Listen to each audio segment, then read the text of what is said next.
my grandmother. This is Gigi. And Grandma, do you want to tell us your whole name? Tell us what your whole name is. Oh, my name is Frieda Ottilia Wilhelmina Steffen Holland. Oh, don't laugh. We like that when you say that, Grandma. And I'm her granddaughter, Rebecca Bankston, and I'm going to do some taping for her. Today is Saturday, February 5th, 1994, and we're just going to try to record some of the history. And so, Grandma, do you want to just tell us a little bit about your mother? How did she get to America? Well, my mother was born in America. Okay, what was her name? What was her name? Elizabeth Danner. Okay, who were her parents? I couldn't say. Remember what her mother's or her father's name was? Your grandparents?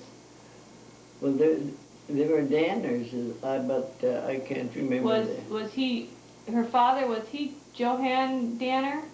Was he Johann or Johann Danner? I just couldn't say. Yeah. I never met any of my grandparents. Never met any of your grandparents? No. How did your mother meet your father? Where did they meet? Well, they were just young people, and my mother's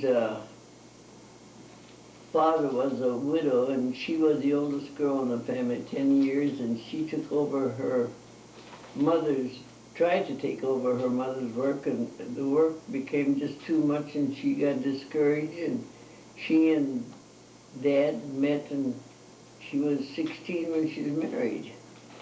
Where was that they met? What, do you remember what state, or was it back east somewhere? I think it was in St. Paul. St. Paul? St. Paul or either Milwaukee, but I think it's St. Paul. So she was the oldest, and she had, do you know how many younger brothers and sisters?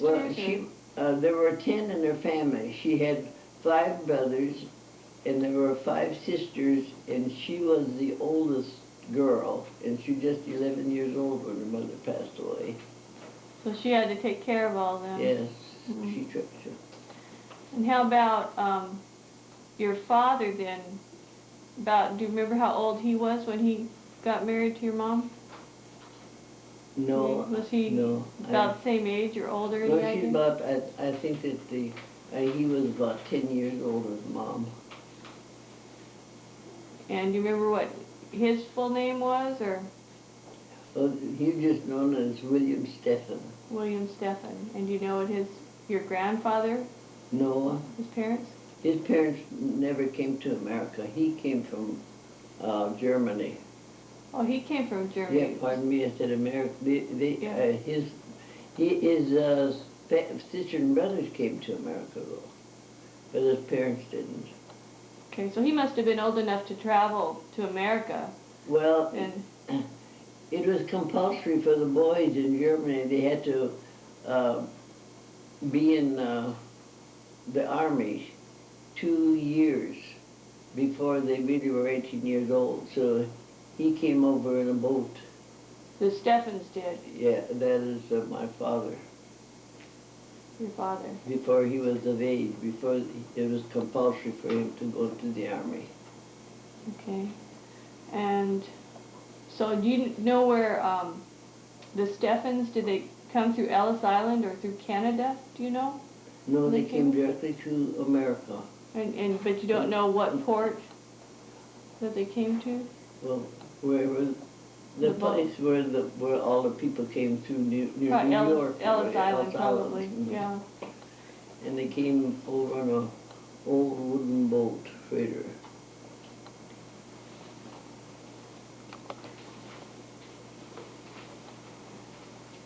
And so when your father and your mother got married, was that in St. Paul, do you know? No, they were married in Milwaukee, Wisconsin. Milwaukee. And then they lived there, and...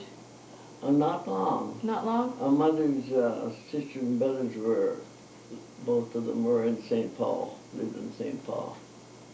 And so did they go there for work at St. Paul, or? Well, Your father, what did he do for a living?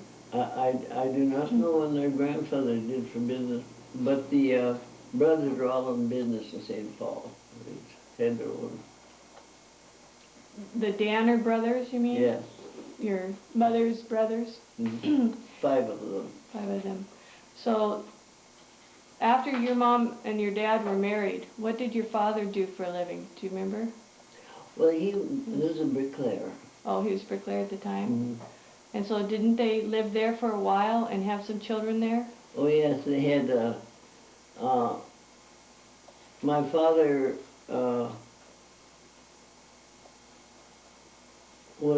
he went to Seattle to help build Seattle after the big fire, and they already had 5 children. And so your And- mother was in and St. my- Paul with 5 children? Yeah, and my mother was in St. Paul, and she was fortunate because her brothers all had homes, and one of them had a large home, and he invited them to stay with her as long as Dad was out west. So she had a sewing machine and a good milk cow. That's the way she supported herself, sold milk and did a lot of sewing. Do you remember when that the date was for the fire in Seattle? So when your dad came out here? Oh, well, it was 18. no, 18. I just About- couldn't see. I couldn't see. It must have been in the early 90s or late 80s.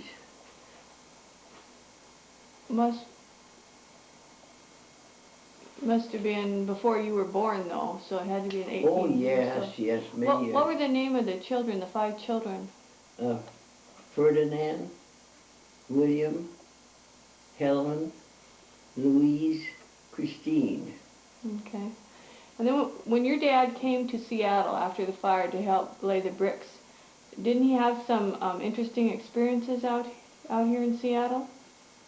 Oh yes, after they rebuilt, got the largest building set up. There are many buildings in Seattle today that Dad worked on. Probably down in the Pioneer Square building Well, I area. imagine the older ones. Yeah. And after he was through with that job, that's when they were out on their gold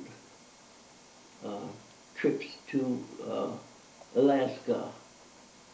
And he went with a group of men there. This was during the Alaska Gold Rush? Yes, during that. Yeah. And after he got there, the conditions were so terrible. There were so many people. They had no way to get up where the mines were, and they would start out and they would freeze to death on the way up. And he saw so much of that, he turned right around and come back to Seattle. So he didn't stay up there at all then? Oh no! And then he worked just a very short time, and a friend of his, see the bricklaying was over then, thought they'd better go back to St. Paul. And then both of them started walking. And they made that trip on their own 2 feet. So they walked all the way through Washington and Idaho, or All about as far as Bismarck, into Dakota. into Dakota? And what happened in Dakota? I know that they rode in a boat on a river, but I just can't say how far. And so they got as far as, was it North Dakota then? Oh yes, they were as far, they got as far as Bismarck. And what happened when they got to Bismarck? I suppose that they probably were tired of walking. So did they They had decide they couldn't hitchhike with their thumb like they do now. No. And So did he probably didn't even have a horse then? oh no, No horse? not for years yet. So did he like Bismarck? Did he stay there, or? Well, then before they got to St. Paul, they went through eastern Dakota, of course, and they were starting to file on claims then.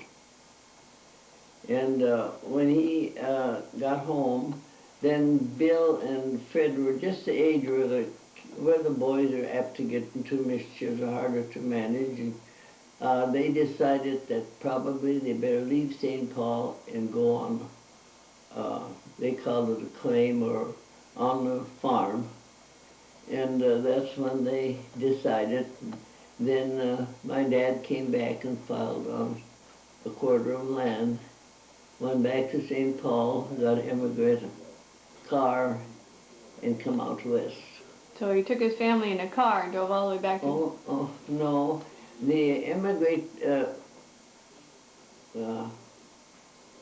car, they take all their furniture, their household goods, and if they have a live animal, 2 men are allowed free passage with the car to take care of the animals or anything that's alive that needs attention. So they had this cow and some chickens, and then Fred and Bill were just kids, 8, 10 or thereabout. He took them along and hid them in the car. Whenever they'd know when the inspector's coming, then they would hide the children. They did that. I guess they must have expected it because everybody he knew that came out west that had children, they never paid fare. What kind of car was this? It's a regular box car, railroad. Oh, railroad car. Yeah. Oh, I see. So they had plenty of room. Of course, you see, they had to put hay feed for the livestock or whatever they had, and then their furniture, and if they had machinery or anything like that, they'd... So the train probably Yeah, came to as far as Bismarck then? Yeah. Or Well, how close? No, it came to Fargo, and then Valley City, I believe. But yes, it was Valley City, from Fargo to Valley City. So then your father became a farmer? Yes. And He really never liked it. He just didn't like that kind. And he was kind of, and he didn't, at first when he came to Washington, he thought he'd like it. you mean North And, Dakota? yeah, I mean, come out here Oh, out to to all the work way at to Seattle. Seattle. But when he walked through eastern Washington, he said he'd never go back. He said, that's a place for the Indians. And he said that there was so much dust blowing, he said, we would spit mud. What a good way to describe it, wasn't it? It was just too hard, we just did not. Mm-hmm. Okay, when, so he set up a farm? Well, then he went out to west of Cooperstown, 6 miles west, and they had a shovel, and they dug out a place and put up a light wooden building, just enough to keep in shelter. It was Dad and the 2 boys, and enough things so they could live there. And after they were there several months before Mom followed. Later with the 3 girls. You see the 3 girls, Mom was back in Minnesota. And she she liked house flowers. And of course they had to take only what was really important because they didn't have a bit too much room on that car. And she smuggled a couple of flowers, about 10 pot house flowers, and hid them on the car. And now they came real early in spring, and Dakota's their weather's quite severe. And they got the flowers to Cooperstown, but after that she never heard much about the flowers. She knew that they got through, but she didn't know what condition they were in. And the 1st of March, they had a terrific snowstorm. And of course, then Dad wrote back that everything that was on the car that they brought to froze was frozen. So she just kind of felt sorry for herself. She said that the only thing she's going to have that she's going to take from St. Paul's were her flowers. Mother loved flowers. And she said, of course, she'd given up then that she couldn't have those flowers when she got to North Dakota. And in March when they came to Cooperstown, then they came in on the train all the way. And she said when she got out of the car with the girls, she looked at the depot. And she said there were all those pots in a row with the flowers. She said some of the geraniums are blooming already. And she said that'd give her a thrill that she could never quite forget. And the depot agent, he was a good depot agent, but he was very sober and quite cantankerous. But she said that she could never see that because she was so happy that he was good enough to save those flowers for her. But That's real special that you have those yes, flowers. yes. So when she came out there, did they have just a lean-to or a little house, or what? Where was she going to Well, live? then after she was there, you see, that was in March then. After she was there, then Dad burned the first home that they had. Isn't she cute? Come here, Vanessa. Come here. Want to see Great Grandma? Want to see Grandma? Say hi, Grandma. Hi, sweetheart. Hi there, Here's sweetheart. Vanessa. Vanessa Biggers. And her great grandma, Gigi. Say hi. You like to be on camera? Say hi. Wave to her. Say hi. Hi. No, Oh, she she's can't sober. say hi. She's sober. She So say hi today. Where did... Say bye-bye. Can you wave to me? Say eat. You want to talk on the phone? Mother moved out to North Dakota. What kind of house did they have? Well, it was a house with a stair on the first floor. And it was modern then, just a wood construction. So did your dad build the house then? Oh yes, he did everything. He did all the foundation and everything. And then, so he was a farmer on the farm there in North Dakota. And did you have any other relatives that moved out there, or were they No. kind of alone? No, he came alone, and he started farming with a walking plow and one horse. And then, of course, he got a regular plow later, but only had one horse. And he got an oxen, and he had a span of two animals, a horse and an oxen. And he used that team for a couple of years till he could afford to buy. What kind of a crop did he plant? Mostly wheat. Wheat. And was And Cooperstown much of a town then at the time? Oh no, no, Not much there? just well, quite well organized, you know. There was Had something there. elevator and post office. So the town was mainly built around farming then in that area? Oh yes, it's supported by and it is today. Once in a while I have a little business, but not much. It's just In acres, do you know how the farm would compare in acreage? How much land it would be? Now you mean? Yeah. Oh, Well, at the time, but when they, well, it was a quarter, and then a half. was that like quarter section? Yes, quarter section, and then a half. But now it's going into larger farms. The banks have taken the farms in, and one farmer will come in and farm many sections.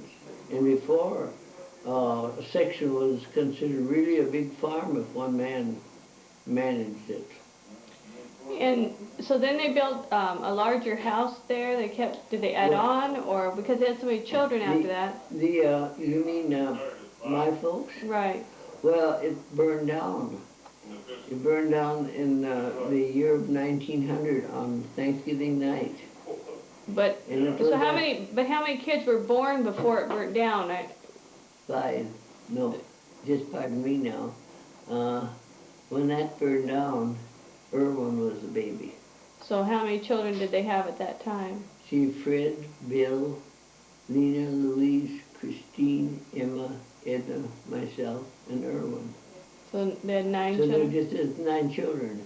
And after the following morning, after the house burned down, the neighbor took Dad into town and he bought 11 pair of shoes. Not one saved a shoe from the fire. So was there just nothing at all left of the house? No, everything was, the only thing they had was a wash basket. Mom had washed the day before and she had clothes in there. And when the fire burned, Dad put Irwin and me in a basket and carried us outside so they'd know where we were during the fire. What started that fire?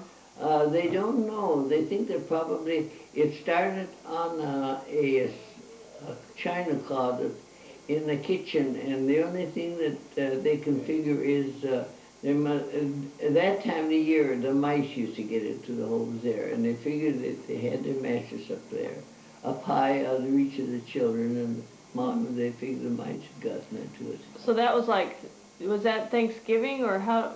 Thanksgiving, it was the evening, the same day, it was Thanksgiving Day, and it was that evening. So you'd had your dinner and everything, your Thanksgiving yes, dinner that day? And then it was in the evening. And it just happened that my brother Bill awakened about 2 o'clock in the morning, and he thought he smelled smoke. So he got up and ran downstairs right away to see where it was. When he discovered it, he told the folks to get out. And they didn't have smoke alarms. And did they have, how about electricity to the house? Was there? No electricity at all. Nothing, so it was Been dark. many years after that before we first got electricity. And was there snow? Was it cold then? Oh, yes. They ran out to the barn, and then the neighbors, of course, noticed that there was fire, and they came over. How long did it take to rebuild the house? Well, he rebuilt the house that we live in now, just that same, the following, this is Thanksgiving, then the next spring. They built a shop, and that's where they lived in until they got the house that they have now. Mm-hmm. But when the fire burned, they just lost, some of them just had their night clothes on there by the bed.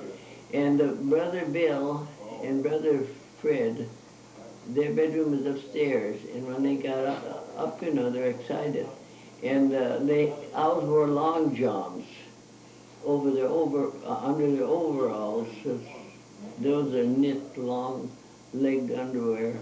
And Fred pulled, so they tried to get into their trousers. So Fred, he pulled the long john out of the overall and puts it on, and Bill puts on his own overall, and there the other long john with the overall on was still hanging on the bed. Each one of them just had a pants, the other burned. About how old were the oldest boys then when they had the fire? Oh, How old did they be? they were, must have been in their probably late teens or. So they weren't going to school anymore, they were working on the farm? No. Well, the boys went to school very little. They really were self-educated, How? They learned from the kids, the younger ones, they're going to school because my oldest brothers were well-read men, and they read a lot. And they just learned to just pick it up. So your parents, did they both speak German then? Oh, yes. And how about, what did they speak in the home? When I started school, after I spoke, I didn't speak English yet. So it was mostly just German spoken at the home? Mm-hmm. And many years after we could speak English, that the folks always talked between themselves in German, of course, and that's the way we learned to keep on speaking enough, so we used it for years after we. Well, there were other families that lived in the area, like I think there were some Norwegians and others. Now, did they all speak pretty much like the Norwegian people that moved out there? Did they speak in Norwegian or? Well, just like they did. They spoke their native language, and then they gradually learned to speak English when they started school. Seems like it would be hard to do business when you went to town if everybody spoke different languages. There are mostly Scandinavians there. It was regular little Norway like Minnesota was. That's where all most of the first people came from. Mostly Scandinavian. And there's quite a large German settlement there too as years went by. When it gets real cold in North Dakota, when you didn't have electricity, how would you keep your house warm, especially when the houses were pretty large with big families? Well, the early people that came in, they had no fuel, no wood there, and they could get coal in, but it was brought in from the western part of the state by railroad, and it was pretty expensive. They burned anything, any vegetables, anything on the farm that could be burned, and they used a lot of the buffalo droppings that was there for years on the prairies. You went out and gathered that up. A lot of people, that's all the fuel they had. So it Was this like in a fireplace then, or a stove? No, just stove. Stove. And it burned good, they said. It was dry, you know, and... Well, when you were little, when you were young, were there any buffalo at the time, or were they long gone? No. There were some in the western state, but not. Mm-hmm. But the signs were there. They have a tendency to go in lines like the cattle do, you know. And through our pastures, just in recent years that we could just see the dip where their paths were, just sort of. And then they had the mud holes that they worked in all the time, the buffalo, and the places where they were quite visible. How about Indians? Were there Indians living in the area? Well, they were in reservations, and the Devil's Lake was about 60 miles north of us, and they would cross the state from Devil's Lake to South Dakota to the Black Hill area. Now that's a long distance, and they go to the Black Hills in wintertime and back to Devil's Lake during the summer. Was this before the reservation, or? No, they're on a reservation, but you'd see miles of old wagons, old horses, and many dogs, and a lot of old cows, you know, the poor, and the Indians would be sitting up on the wagons. You remember seeing this when you were young? Oh, yes, yes. Like, what, elementary age, or? Oh, I just could remember those long as... When you were little? Because I was growing up a teenager when they quit going across it. And the women, they would be with sticks. They'd follow up afoot and would keep the cattle going. And they had many dogs. They just... So then there must not have been any fencing, otherwise they couldn't have crossed. No. They just went across. No. They had a certain road that they followed though across. Did they remember any of the names, Indian names for the tribes, or? Well, I did, but I don't recall them. Which ones lived out that area? Probably Kenneth would know, but I just knew that they were Indians, and the children were afraid of them. But you know, you never heard an Indian be cruel or torture anyone, or they wouldn't. We never knew them stealing either. But the pests that we had then were gypsies. You had to nail everything down when they went through the area, and they usually went through during the summertime when the weather was nice, and the gardens had vegetables and things that they could. And they'd come right into your house and... Where were they on their way to? Were they working along the way? All over. They were all over. And then we had what we call, they called them beggars, but they weren't. They were Jews. They carried their, they'd sell dry goods, and they had another little black case with all jewelry and fancy things like that. And they carried their goods with them. Go from one house to another. Was this by wagon then, or? Well, they used to walk, and then later on, the wealthy ones had a single buggy with the one horse. And so, Yeah, would you, and- what kind of things would you buy from them? Would you buy things from them? Oh, yes. And then they'd get permission to stay at your house all night, at your place. And they usually went to the country when the weather was nice, and they would just sleep in the mall. Or if a farmer had a spare bed, they would sleep in there. Well, the folks usually had a granary, room was fixed up into a bedroom, one big part of the granary where the help would. But sometimes we'd be sitting there in the evening, and it'd be getting dark, and see some bum come up the road and look around, and finally they'd go in the bedroom, in the barn, and sleep there. But Dad always, he never liked that. He always said they smoked, and he just didn't trust them. But we never had when the thrashing crews would come and be there a couple of weeks, and there'd all be about 18 men hired, and they all slept in the malls, but they never started a fire. And they liked to smoke. And when it rained, they liked to smoke and play cards and things like that. They had to entertain themselves. They didn't have anything to do. And so the women, their jobs were mostly cooking and staying on the farm, and or what did they? You What were their jobs, the women? In wintertime? Winter or summer? Oh, anytime. Well, they helped on the farm. Yes, they took care of the gardens, and many of them helped when the season was real busy, and they had difficulty in keeping enough men all the time to be there when they needed more men. And the women go out and drive teams, go shuck the grain, and milk the cows, and they done a lot of work. When you were growing up on the farm, what was your favorite thing to do? Oh, as we were growing up, we liked to be outside.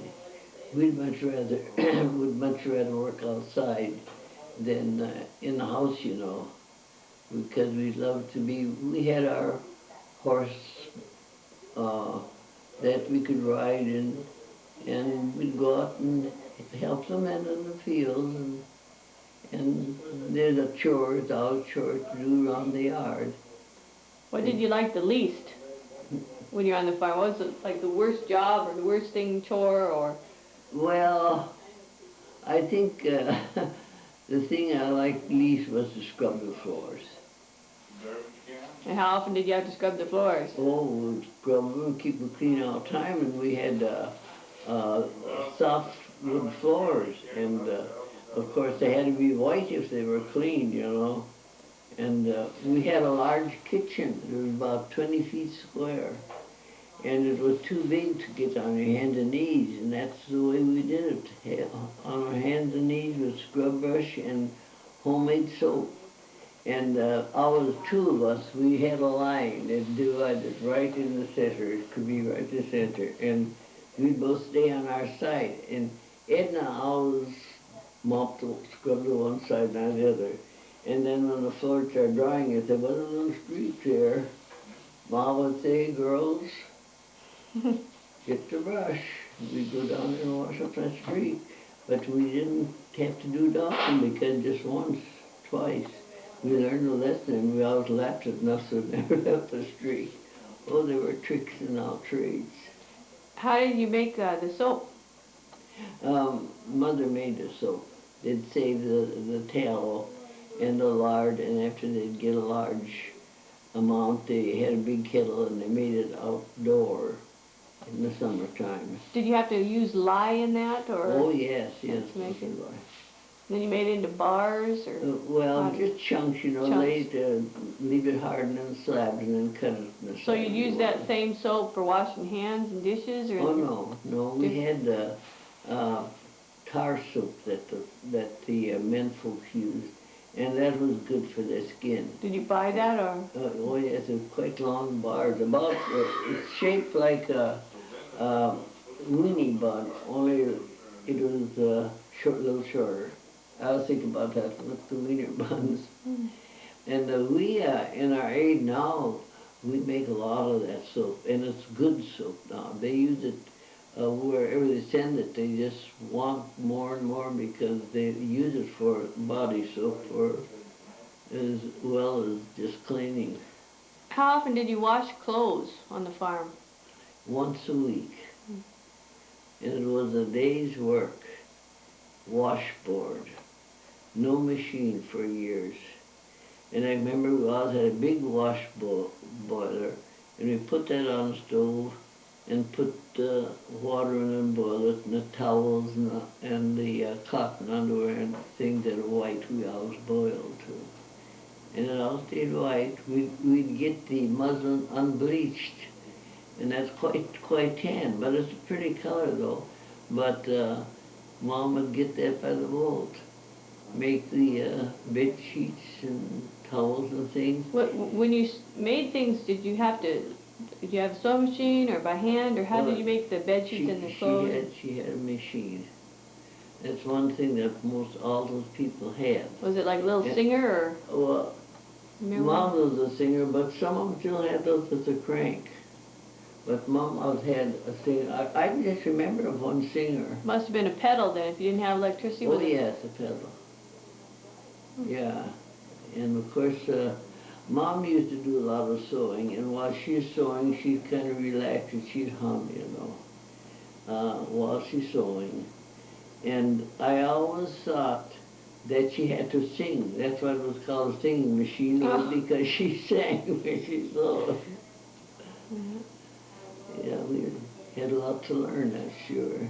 So when you wash the clothes, I could see where they dry in the summer because there's usually a breeze, isn't there? A nice breeze out in North Dakota? Oh yes, for summertime. But what about in the winter when it was? Well, that was one disadvantage. If you didn't have a house, plenty space, especially when you have children, we'd hang them out and they would freeze just like a board. We'd bring in the long underwear and you could stand them up against the wall and they'd stand there for quite a while before before the ice would melt and then they'd slump down. But they'd dry a few pieces at a time. And washing, it really was remarkable that the people could keep their children bathed and kept clean, you know. How did the skirts, I always wonder when, didn't you wear long skirts sometimes that hit the ground? How do you keep the skirts clean when you wear them and the dust there? Well, of course, it was just hard to keep them clean. They're real good dresses, so their skirts usually just about touch the ground. But otherwise, they called what they call a wrapper, just a yoke, and the wrapper itself was fastened to the yoke, and it was just straight up and down. And they used to call them wrappers. They call them kimonos now, comfort dresses really, but that's where most of the women dressed when they're at home, doing housework. I see you have a couple of doilies there. Who made those doilies? Well, I made one and my sister made one. Was it crochet then? Yes. Do you want to hold them up so I can see them a little better? They're nothing fancy. This happened to be the last gift my sister gave me before she passed away, and then this one here. Oh, I've worn out many of those doilies. Was this a hobby, or just the girls like to do these for gifts? Or? Well, when I was young, the girls, they started making hope chests. I think I was about 14, the first Turkish towel that Mom gave me, I crocheted lace out of the first lace I crocheted. And I had big cedar chests and just had that packed. Did your father make the chest, or you buy it from somewhere? No, it was a cedar chest. Nice big cedar chest. That you bought it, or what? Yes. I think Mom got the cedar chest for our girls. They got something to their first 16 birthday, and then all the girls got a certain gift when they're 18, according to ages, you know.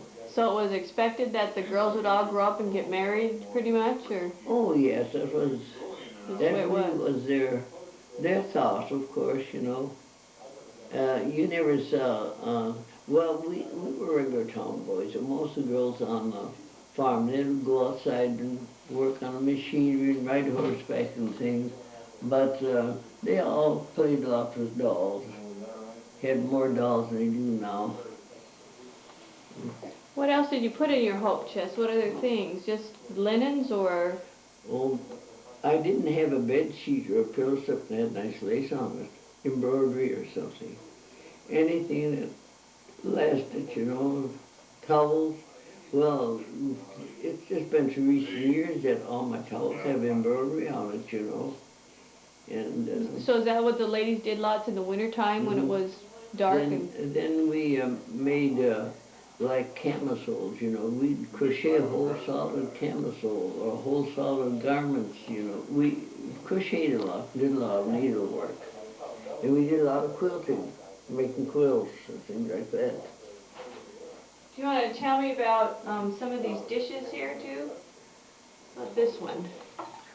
Well, this is, I had a tea set of this, and this was Melvin's sister Alice.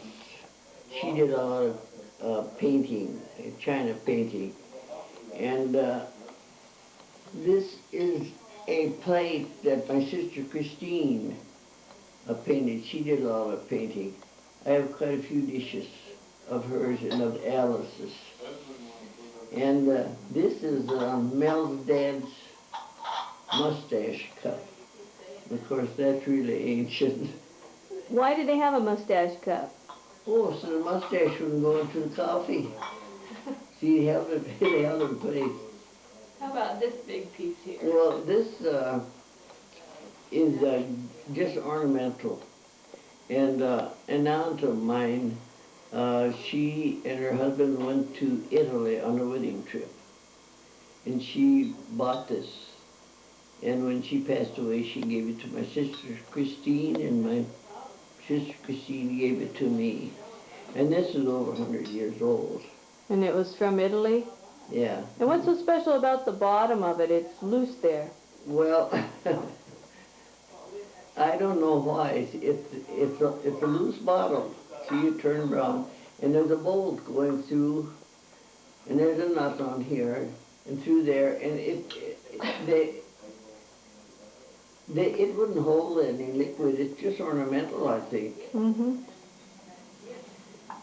How about the And this little cup here, that is the same age as Kenneth. Now that's getting up in years, and this is his plate when he was a baby that he always ate out of. And that's your son, right? Mm-hmm. And he always had an awful lot of trouble with his stomach, and we couldn't get him to drink milk. And the place where we were living, there's an older, elderly Norwegian lady that was living next door, and she and her husband just came from Norway. And she said, I got something I'm going to give him, and we'll see if he'll drink out of it. And he really learned to drink milk out of this, and this really meant a lot for his health. Yeah, turn around, let's see the front of it too. So it's sort of like a little pitcher then, or did he? Pardon? It's like a little pitcher? Yeah, he just drank out of this like these new glasses that they make with a rubber top now with something like this that the children drink out of. They get all the milk, they don't get spilled all. Where did you say it came from? This is from Norway. Yeah, Very nice. she got it when she was in Norway. So it's a Norwegian cup. I never looked to see what's under it. Is it on the bottom there? See, he got that, well, see, he was born on the 28th. He just a baby, you know. And they built the one we have now in 18. 1830? And I can remember quite a few things in there. I can remember the fire, the chimney. I remember the rooms upstairs, that's bedrooms, and they use whitewash so much there. What was whitewash? Well, it's it's just a plaster, you know, a white plaster. They painted the walls white, and the walls were sealed with some kind of felt paper for insulation. And I can remember the bedrooms were painted white. But the living room or something like that, they usually had a shade, a certain color, or some kind of paper they put on to make it look pretty. And that's about all and then I remember the chimney. They used to make a stand, kind of, right in the room, square like chimney. And they, instead of bringing the chimney down to the floor, because bricks, they didn't come easy, and most all the people built the chimneys that way. And it was built up high enough that the stand they had below, they put shelves, and they used that for books and things, papers and things. And then up above there was the brick. And that was done protection against fire. See, there was no stovepipe inside the room or next to the wall or anything. It was brick all the way up. Yeah, fire would be pretty scary back then because there wasn't much of a fire department, I suppose. Oh, we didn't have a fire department. A lot of them didn't have well water to fight fire with. And was your water from a well, a pump, Yes. or? Well, an old iron pump. At first he brought it up with a windlass and a pulley with a bucket on a rope. Mm-hmm. They did that a lot at first. And they had difficulty in getting enough water. Hard to get in. The water was hard. It had alkali in the soil there. That whenever they washed clothes, they had to use lye to break the water. They called it break the water to soften it. And how did it taste? Well, we didn't drink that though. No, we just drank the hard.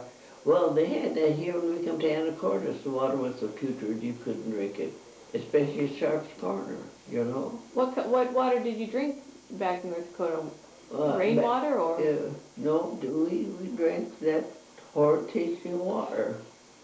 And when we came out west the first couple of times, it was hard to find a place at gas station where they had water that if you adjust to a well or a certain type of water, there's no other water will taste right to you unless it's really good spring water. Mm-hmm. But they dug those by hand, curved it up with wood, and sometimes the wood would rot, you know, and the walls would cave in. But that was our refrigerator. The well was usually out by the house, and it was built, so it had a lid to cover the well part. And that's where they hung the milk, the butter, or things that had to be cooler, because during the summer it got desperately hot there. And that was the only way, and say that tastes colder to us than the milk would get out of the refrigerator now. And the butter, you churned your own butter? And yeah, and the cream, and the milk, you know. Mm-hmm. Did you sell this to other people, butter and eggs or any of the farm products? Well, Mom had, when she was alone with the children, when Dad was out west, she had that cow. And she always said that was the one thing that helped her so much. And when they came on the farm, she insisted on having cows to milk because the subsidy was always in demand. And our cows furnished the food that we had get in the stores and our clothing. But of course we usually milked about 14, 16 cows then. But she was a wonderful businesswoman. Whose job was it to milk the cows? My father passed away in 1911. That's a long time ago. Mm-hmm. And she saved that farm. We have it today in the same family, and there are very few families back there. And the businessmen in Cooperstown always do business with Mrs. Steffen. They always call her the widow that pays her debts. That's a pretty nice nickname, wasn't it? Mm-hmm. But she just naturally was good at guessing the weight of livestock. She was good at that. She just had a good eye for things like that. And she was patient as the day is long. Did the girls help milk the cows as well, or just the Oh, guys? Or yes. just the whole family? The whole family did. Yeah.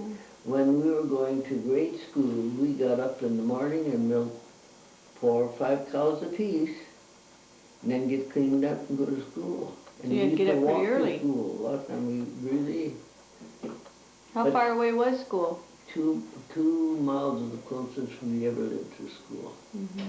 But of course, the farmers all seen too, there was a light-built barn near the school, and if there was someone old enough in the winter, they have their team and their sled, but otherwise we walked to school. It's a lot. Mm-hmm. How about since there wasn't any water, did you have to use the outhouse? Oh, we never had water piped in the house until after the Second World War. It was after that war that everything was electrified, you know. The farmer built their own electric plant, and now, of course, everything is modern as can be. That was another thing, the job we had to do. Scrub that to see through those outhouses every week. We just, It'd be pretty cold to go out there in the wintertime sometimes, I'll bet. I often wonder how did the kids do that, Of course, they had a vessel during the night, that could be taken care of now. But the last couple of years before, just before the Second War, they had indoor toilets. But they were kind of inconvenient. They were installed right in the house, and there's some chemicals put in, and it had to be emptied, about at least once a week if there's a family, Mm-hmm. But the people just thought that was wonderful, They didn't have to Quite go. a change. So, How about, remember you telling me something about when there was a snowstorm or something and you had to get to the barn, you had to have a rope? yes, that happened quite often. But they usually had a fence or somewhere that they could follow that. But the worry was when there were no telephone poles and the storms would come up sudden and they'd be out going to Cooperstown, do the shop, and the storm would come up, and some of the storms, well, you just couldn't see a thing. And I now remember Mom always, when Dad wouldn't be home, when it started to get dark, she'd always go up to the highest window and have a bright light there. Of course, that helped to him a lot. But the people got lost. But they don't trust an animal. And they'll guide an animal, their team, and they get the team off the track. But if you just put the lines down loosely and let the horses go where they are from, they'll take you back to their barn or to the home every time they say. So. How about food? Did you cook your own bread? Oh, yes. So is that done once a week or how often? Well, it depends on how large the family. But we always bake about every other day. At least, never more 2, but mostly 3. And we sent.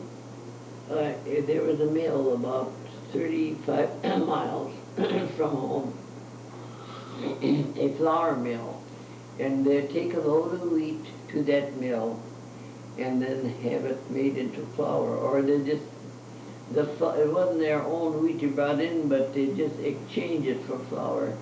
And the folks used to get once a year probably a half a ton, 6 tons. Well, yes, it'd be about 1,200 pounds. We'd use at least 100 pounds of flour. And sugar, they usually get about 500-pound sacks of sugar.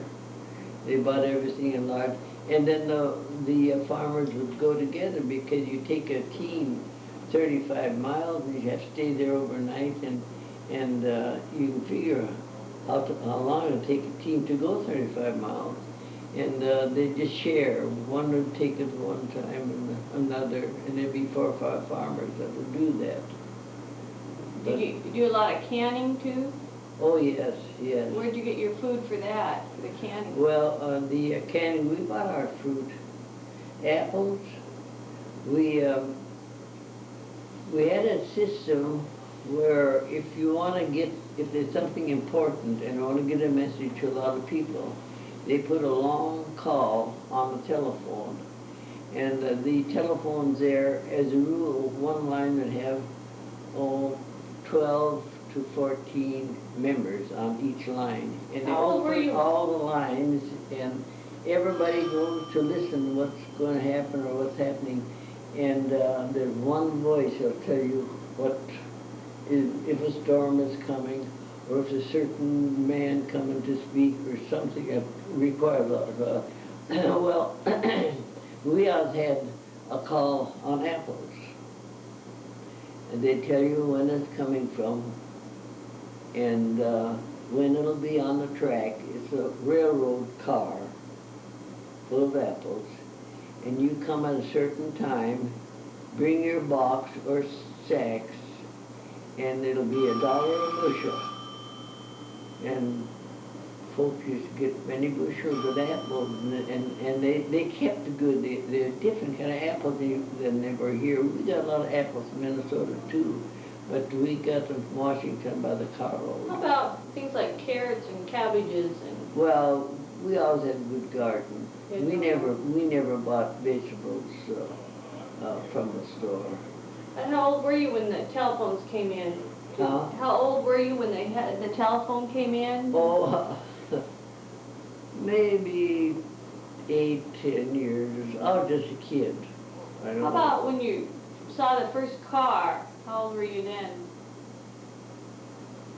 Gee, that's something I can't say. The only way I can tell you how old I was then, we got a Model T Ford. Your dad bought a car?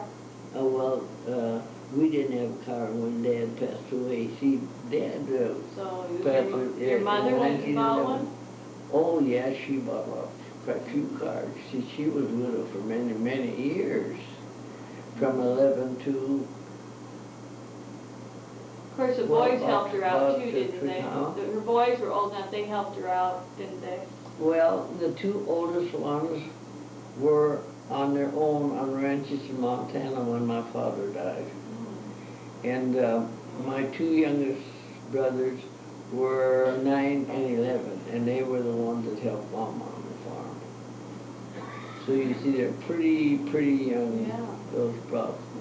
And my youngest brother was 95 years old, the 27th of this month. So you see, we are the only 2 left in our family of 12. What was your birthday? In August, August what? pardon, And what's the date? 25th. And I had a sister, 18 what? 97. 18. And my sister Edna was exactly 2 years older than me. And on 25th of August, and she was born, of course, in 25 now, 27. And we were just, most of us were just spaced 2 years or near that. Your husband, his name is Melvin Ned Holland. And how old were you when you first met him? Oh, maybe about 18 or so. And Mother sold cream to an ice cream parlor, and they froze their own ice cream then. And she always had a big herd of cattle, and there were tests once a year. And we'd have to haul that into him, and he'd get cream 3 times a week. And we lived 6 miles from town. The road was a horse and buggy. And all the times that I used to go to town. And there was a kid, a boy, that come out in the same direction of town, about 2 miles. We both came to the same road on the rest of the town. And he was kind of, I always thought he was smarty. And lo and behold, when we grew up, it turned out to be Melvin. He horseback me with Tommy. There's another thing I think is quite novel. That place where the family come and kept us for a week or two before we could get things lined up after the fire. Well, my oldest sister, their oldest son used to come on court, my oldest sister, and they got married. And then a little later on, there was a farmer that bought that farm from Iowa. He's quite a big farmer. Well, Florence, my sister, he used to come across that same path, and finally married, Vernon were married. And then quite a few years later, there's a family by the name of Holland that moved there, and they were that kid that used to ride horseback. He used to come across there, and we eventually got married. From the same house, those 3 kids were really raised, you might say. Busy path, I'd say. Yeah, Between the and houses. I don't know if they couldn't get anyone else, or it was speaking pretty well of the girls. It must have been something special. Yeah. Huh. But really, we all were fortunate. Where was your wedding? There were 8 girls. That's another interesting thing I can tell.